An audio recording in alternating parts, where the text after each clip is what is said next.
The topic I'm supposed to talk is about the sustainable fisheries, blue economy from a fisher perspective. This is a kind of an outline that I have thought for the presentation. So I thought that I should little bit discuss this whole fisher perspective. What is it that we are talking about?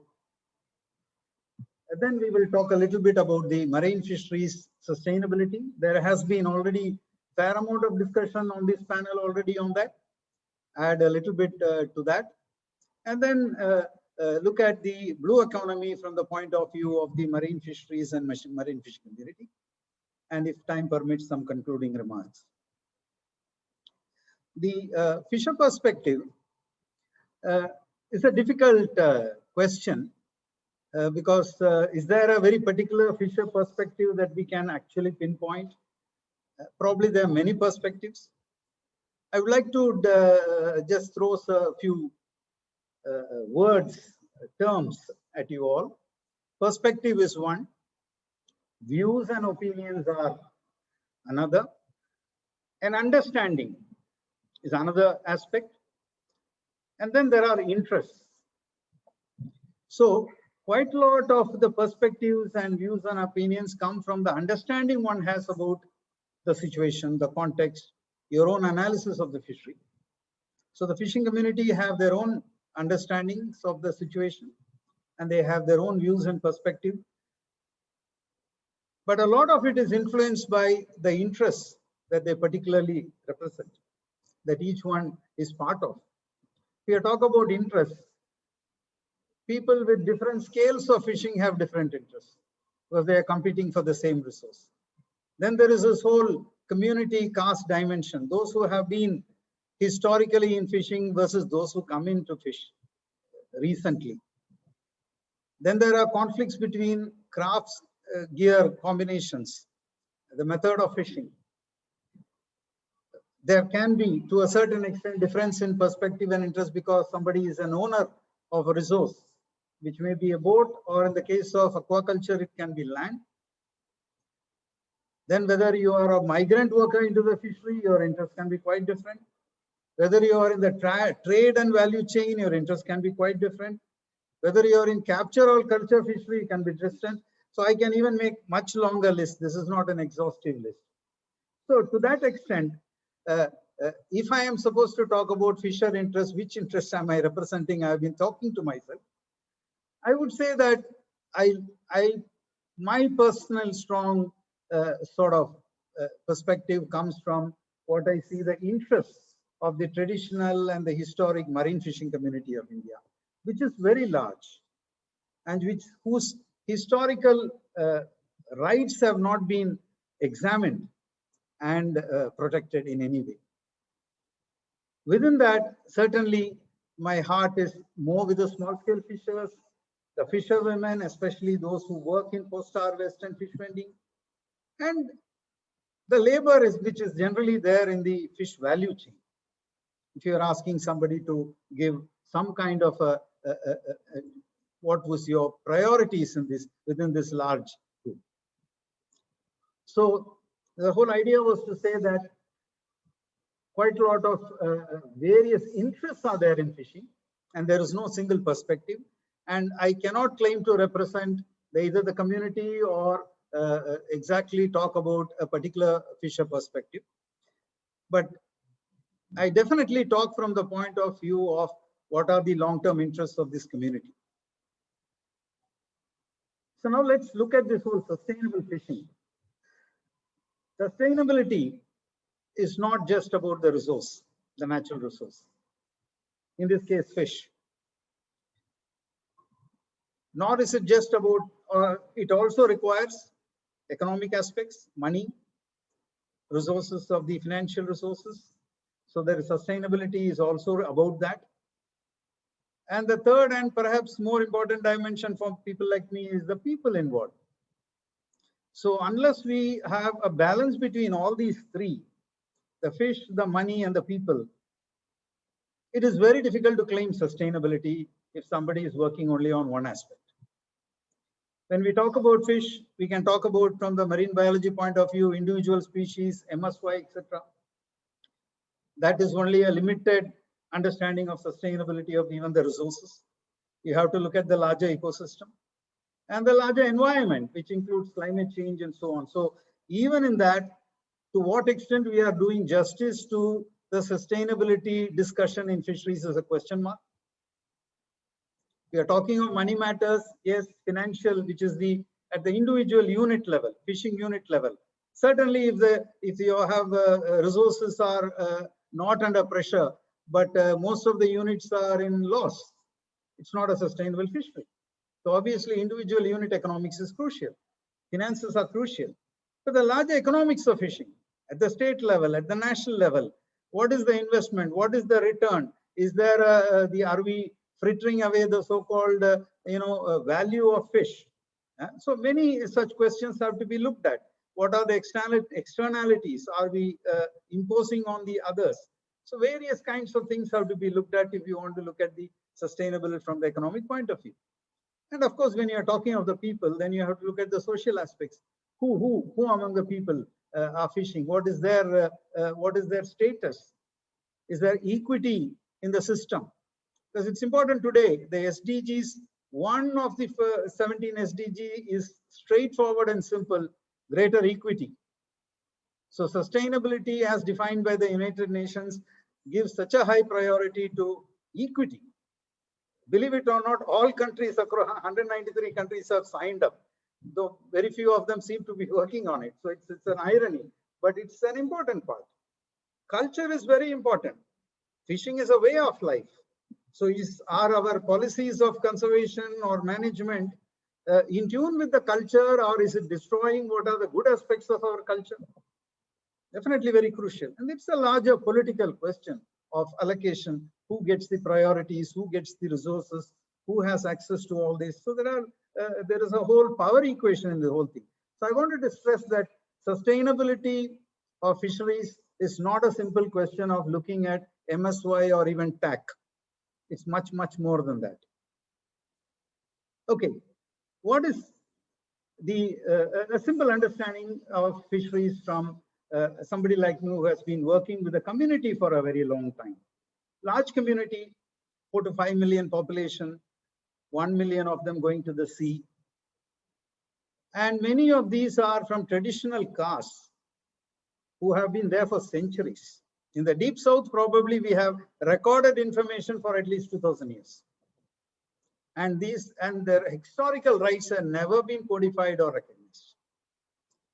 Modernization of fisheries has resulted in strong internal divisions with huge competition for resources. So we have many laws which have resulted from this conflict. Not essentially, the starting point was not the conservation, but starting point was the conflict, internal conflict. So the marine fishing regulations have come. We have many kinds of instruments of management in vogue, but overall, it still is an open access system with a free for all in harvesting. It's completely a free for all. What is the status of the resource? It is important to recognize that terms like territorial sea, EEZ, all that while they have great importance, they have great importance because they determine the jurisdiction and who can do what. That is true. But from a fisheries management resource point of view, we have to chop off the shelf and beyond, continental shelf and beyond. And the continental shelf is not uniform. 200 kilometers of the Bombay coast and maybe 30-40 kilometers from Chennai. So we are talking of a very uneven kind of a terrain in which fish lives, distance from the shore. So depth is something that is very crucial in fishery more than distance, while our jurisdiction is based on distance. Now, most of our resources, 90% are concentrated on the shelf. And that shelf area today is almost fully exploited in the sense that we have reached the so-called potential yield or exceeded it in some cases. And maybe here and there may be some little bit of resources which we can claim we have not yet fully exploited. So reality is marine fishing in India has already reached a steady state, and management of that properly to get the best results social, economic, and biological should be our goal, rather than keep on going in search of some fish somewhere which we may be able to catch, and keep on focusing on that. Both our science and investment in that direction.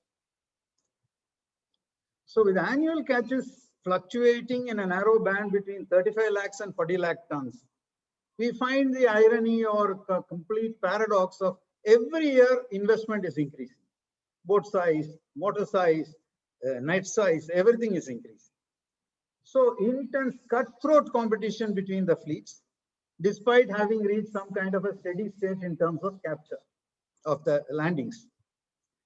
There is a huge inequity because of this open access system and cutthroat competition. Those with more investment and more horsepower or more active gear, they are cornering the resource. Something like 70% of the fishermen now depend on 20-25% of the resource. The rest is going to 20 to 30% of those who are working on trawlers mostly, and wherever there is a significant pursuing fleet, they are grabbing the huge resource. So, in fact, looking at some of the CMFRI figures and catch data which come at the state level, total national catches remain same. State catches are fluctuating. So I'm finding that the more aggressive fishermen, fishing states, Karnataka, Tamil Nadu, Gujarat, they are catching a bigger share. So it is now not just fleet to fleet and fisherman to fisherman, it's also interstate competition. So these are not much recognized. So we have unleashed uneconomic, unbelievable competition in the sector with our complete absence of thought on the management. Overfishing, overcapitalism, gross inequity, uncertainties, huge indebtedness. I can give a huge list on this. So what is the path to sustainability? And when I mean sustainability, I mean all the three dimensions. I am not talking only about MSY or TAC or resource.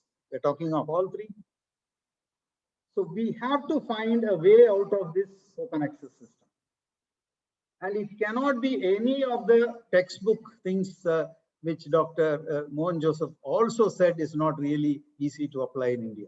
It doesn't work. Quota systems are not, or any output-based management system is not realistic in a traditional occupation like fishing, entirely dispersed landing and production and landing.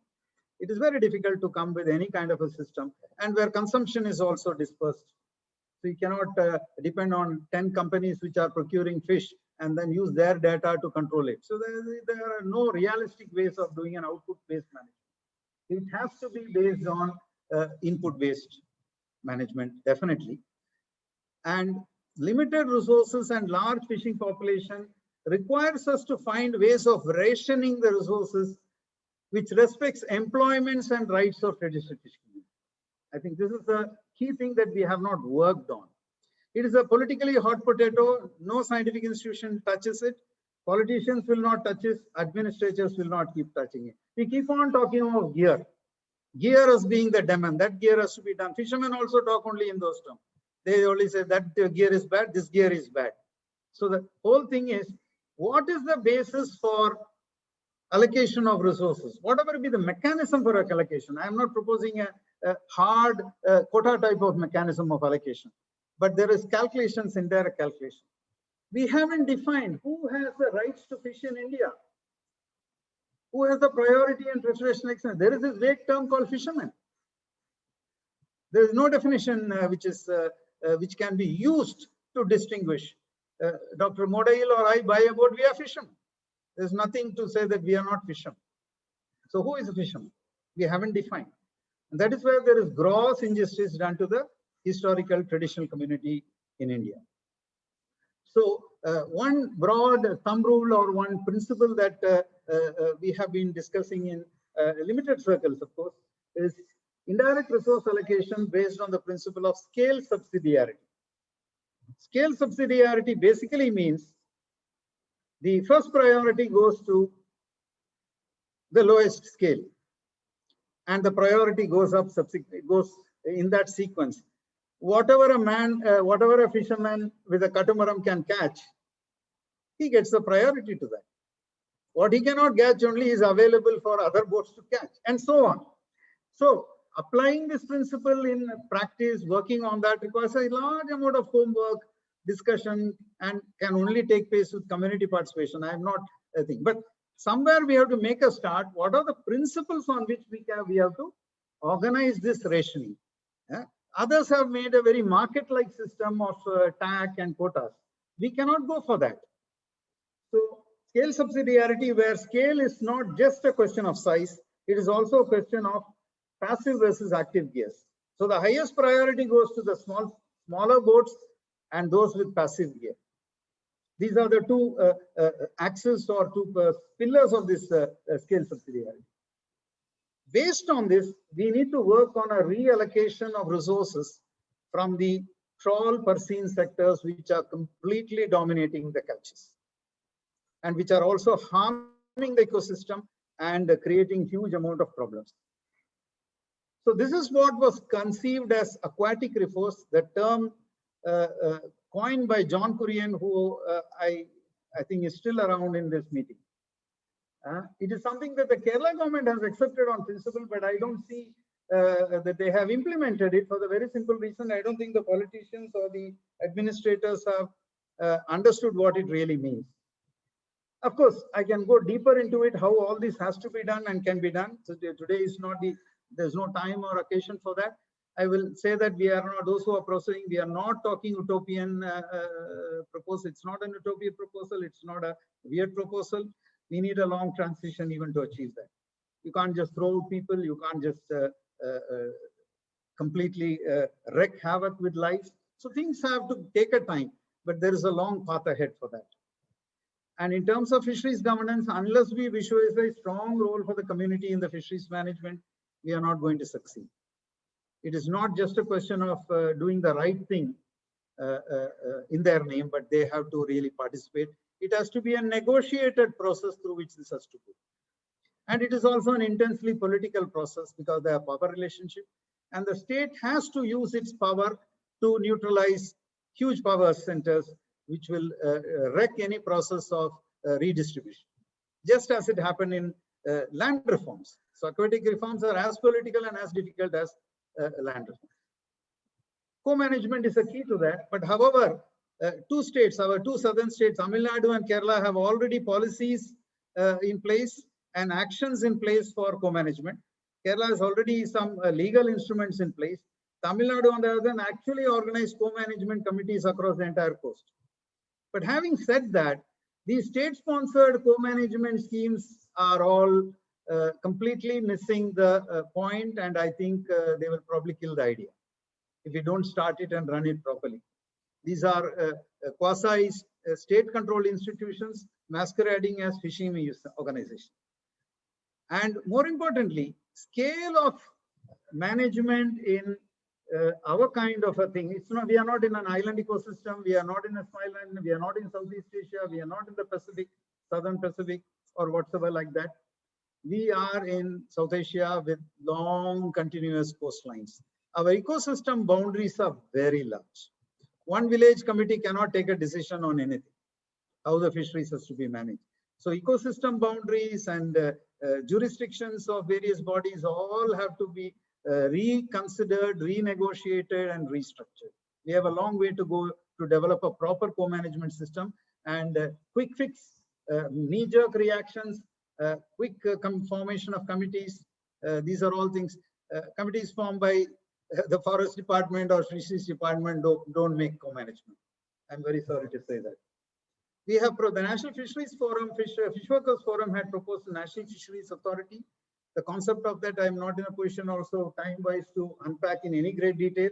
But basically it recognizes the only way fisheries can be managed in India is by a multi-tiered organization, which to some extent, this was a proposal given by the NFF and many a time pressed with in the discussions over the National Marine Fishing Regulation Act, which is yet to see the day of light of day. And this concept is there in its rudimentary form, but more as a central government organization than as a organization of all stakeholders, including state governments and central government. So those are things that we have to look at. There is a complete need to revamp, look at a complete different. In some ways, Dr. Modale had also mentioned about the need for a common authority which can manage fisheries. There is no way it can be done individually and in silos the way it is currently being done. And I think I would like to also make this thing, because I heard some mention in the panel also, something about the importance of how science will have to develop many things.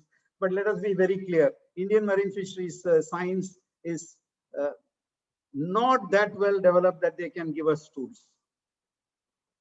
When we had our own local co-management committees in Tamil Nadu, for our ecosystem, particular jurisdiction, there was no way there was data. So there is a long way for science to be able to call the shots in fisheries management the way it calls in Europe and developed countries. Science can only be a supporter, science can be a facilitator. And it has to be humble, and with humility only it can address the problem. It cannot have it cannot dominate. Now we also have to understand that the sustainability of fisheries is now increasingly not just about fishing and what fishermen do. It is what about everybody else seems to be doing and having a downstream effect on fisheries. Pollution from this, which was also mentioned by Dr. Modale, reduction of water flow in the rivers, ports and shipping, which are changing coastlines and making the coastal ecosystem very difficult. Energy sector, thermal power plants coming up all over the coast, to say nothing about nuclear power plants, tourism expansion, coastal aquaculture, and now mariculture is also coming up. I will talk about that a little later in the blue economy context, what exactly is my grouse with that. So today, when we talk to fishermen and tell them, we are having overfishing, that is why we don't have fish, you people need to do all this, do that. They say, no, we are not spoiling it. It is all entirely out of our control. It is because of these shoreline changes, the pollution and the various other things. It is very difficult to argue that case. Now, some thoughts on the blue economy. Blue economy in India is a hodgepodge. Many of each department had its own plans. They have now repackaged it under the label blue economy, because it's now the attractive thing where the Prime Minister himself is very interested. So it all becomes blue economy. We were building ports all the time. So when Adani destroyed mangroves in Kutch, it was not blue economy. But now maybe when he is doing the same thing elsewhere, it is blue economy. So blue economy is a hodgepodge of many things. The ambitions of various infrastructure departments and other service departments have all been packaged with no effort to justify it on sustainability at all. CRZ rules have been diluted so that all this can come up. So every rule, every law, EIA has been diluted so that all this can happen. So there is absolutely no question of sustainability in it. And this most of the blue economy things are just the good old development ideas with no sustainability actually influencing them even to a little extent in practice, whatever may be the rhetoric. Port-led development is the complete mantra now. Every 20 kilometers is the vision of Sagarmala. What's going to go into our coastline? So my question to Dr.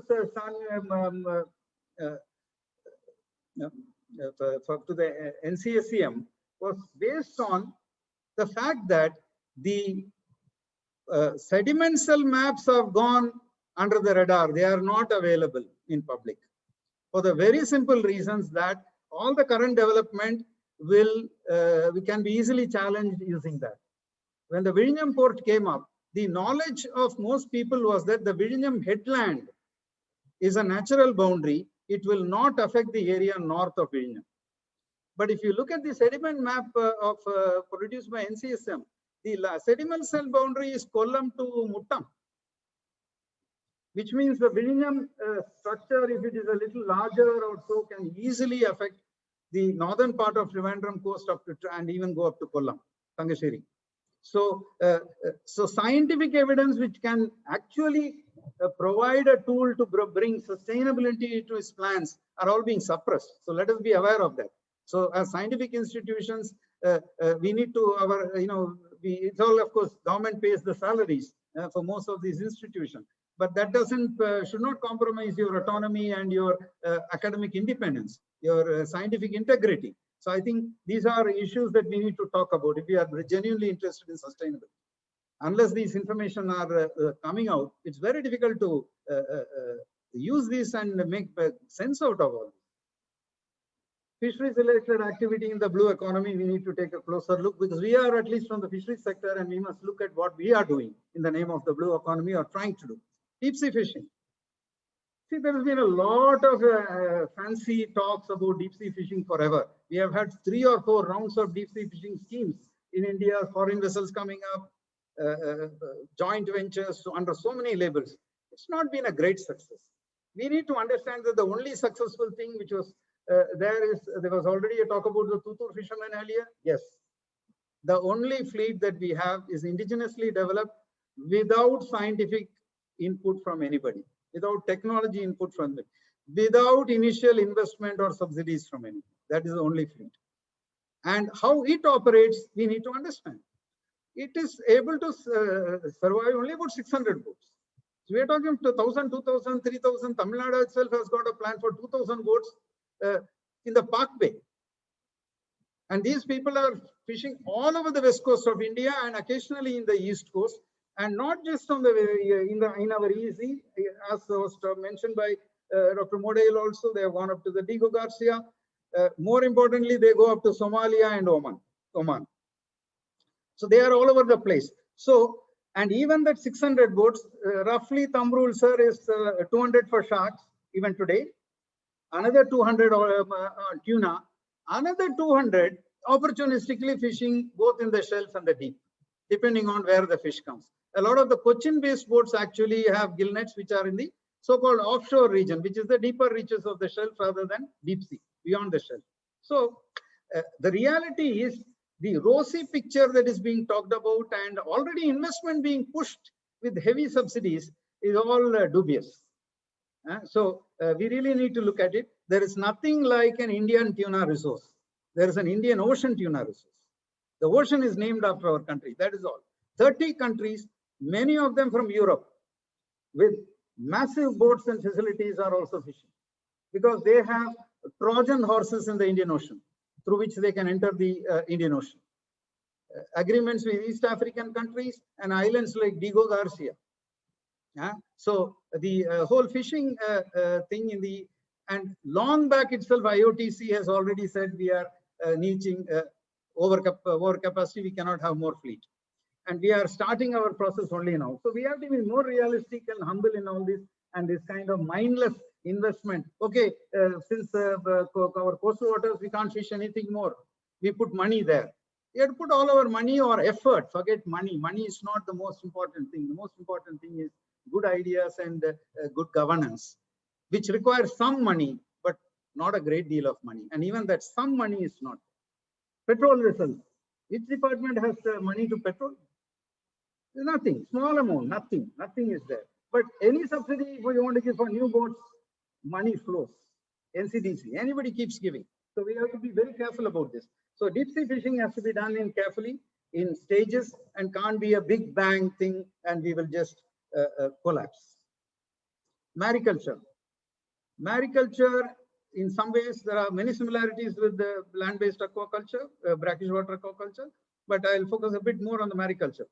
See, first, the sustainability of mariculture has not been in any way given any focus in India in terms of, these are still experimental ventures.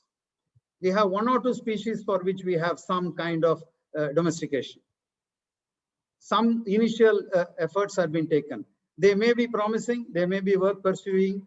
One will not challenge the curiosity and enthusiasm of science on that. But let us recognize the fact that as of now, there are fundamental issues about mariculture. Whatever we are talking about to produce, and in fact, the biggest problem about mariculture is the narrative around it, not necessarily what it actually is doing. The narrative is marine fisheries, capture fishing is finished. There's very little you can do anymore. And to produce more fish, which is an imperative, and for GDP, human consumption, whatever is, you have to culture fish. And this is one of the biggest, kind of untruths. For the very simple reason, as of now, the technology is in place, and what we are doing, even in our current experimental, you need 5 kilos of capture caught fish to produce 1 kilo of fish from mariculture. I have been hearing about Artemia research. I have been hearing about various other proteins for 20 years, 25 years. So far, nowhere we are seeing any result. Maybe it is in the future. In Europe, Wageningen University, people like that are all the time talking about how to make aquaculture sustainable. It is not sustainable. Here we are not saying anything about the sustainability of mariculture and aquaculture. We are still talking only about that, this will bring more fish, and we have to produce more fish. And this is the only way. I think this is one of the biggest, untruths that we are spreading. And it is something that the scientific world has to examine. Yes, justify a mariculture on the basis of its own merits. Don't say that the capture fishery is finished and therefore we are going for mariculture. It may have a role, it may not have a role. Justify it on its own merits. Another very important aspect which goes with mariculture, which affects all the other blue economy projects, which require ocean space, sea space, is that the sea has been an open access, including for shipping. Anybody can go and come. But the number of actors have been very less. Sailors and fishermen have been historically been in the sea, and the fishermen more closer to the coast.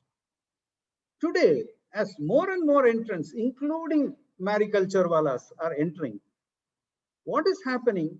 We haven't bothered anything about what is the tenure right for these people who are involved in capture fisheries. Do they have any tenure at sea? Or they are just, they believe they have, because their forefathers were fishermen, they feel they have a right to the sea. But is it recognized anywhere? What is the nature of the right they have? And to go to the sea, they need rights on land. What is the right they have on land? The CRZ 2011, understanding this, because we had negotiation with the central government at that time, said all fish hamlets in India should be mapped so that we know that they are there, and that programs and projects coming in the CRZ area, if they are to be recommended or supported, somebody takes a look at the maps and says, no, this Akarapeta is sitting right there, can you go and do that? So that was the whole intention. Nobody has done that. So while NCSM, we recognize the contribution, the excellent mapping they have done for many things else, they have not touched this because nobody wants to do that. If you give rights to fishermen on the coast, all these projects cannot come up. So, and what about the sea? So aquaculturists, mariculturists need lease policy. If you don't have lease policy, how will they invest? They need protection.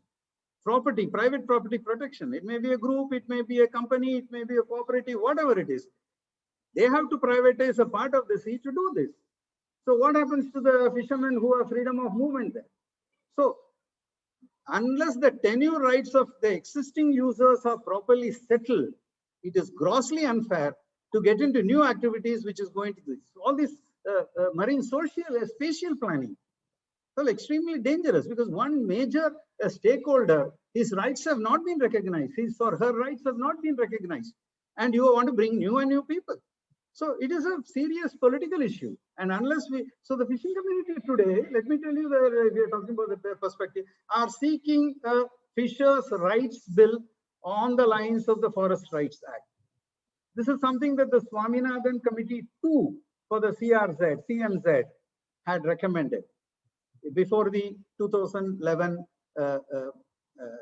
CRZ, the notification. So this is something that we need to really look at if you talk about sustainability, if you want to do better things to the community, and if you don't want to harm their interests in the name of various very well-intentioned development requirements. So I'm going to cut short one of the things I said. The port development is one of the biggest threats we are finding, and the whole coastal zone is extremely stressed. And with the complete dilution continuing dilution of every rule and regulation, and no implementation of even those diluted rules. So, been very serious problem about the coast. Energy projects. In fact, the biggest next big threat for the fishermen, seagoing fishermen, will be windmills in the sea. I saw that when I was landing in Shanghai, the kind of extensive windmills that we see there. Our small fishermen will be killed. We are talking of 3,202 fishing hamlets over a 6,000-kilometer coastline. Even if you distribute them uniformly, which they are not, every 2 kilometers, one fishing hamlet. So you really need to understand what we are doing to the sea and the fishing community if you are going to use up sea space and put things in sea. And you have not recognized their rights. So the issue of open space is very important from a blue economy point of view. It needs to be think. And what are all the negative impacts on fisheries? Nobody. And unless fisheries institutions themselves start doing this work, who else is going to do it? Nobody else is going to do it. And we are already diluting many of the principles by promoting some pet ideas, including mariculture, which has to be done with a lot of caution. The destruction of the coastal ecosystem and the coastline. Climate change. But see what sea level rise. So even the current settlement of fishermen will go under the sea in many parts in the next, God knows, in a generation or so. So what are we doing for that? What is the planning for all that? We have done nothing. So even we are even afraid to map where he is currently staying. He or she is currently staying. So what justice we are going to do to the fishing community? So I'm just going to conclude saying the marine fisheries governance management is in a very bad state. Forget instruments, forget study results, forget research work going on. Where is it applied? What are we doing with that? And where is the community in all this? And unless we talk about the community and understand more about the community, which I once again want to stress that this is what Dr. Model also said at the start of the session. Who is researching that? Where is the information? What do we know about the community? We can go deeper and deeper about the fish. But unless you manage fisheries management, in fact, a friend in CMFRI once commented to me, fisheries management is actually management of fishermen, not management of the fish. So, you need, where is the information? And the only relatively statistical information which is not good enough for that kind of a management, but still a bare minimum starts with the CMFRI census, quinquennial census. 2 quinquennium has passed. I don't see any data. I don't see any publication. So this is the state of affairs. So in a little bit, so let me close this saying that the fishing community perspective is very, very pessimistic, and they are very angry on the one hand, but are also very despondent on the other, that the time is running out fast for the community. Thank you.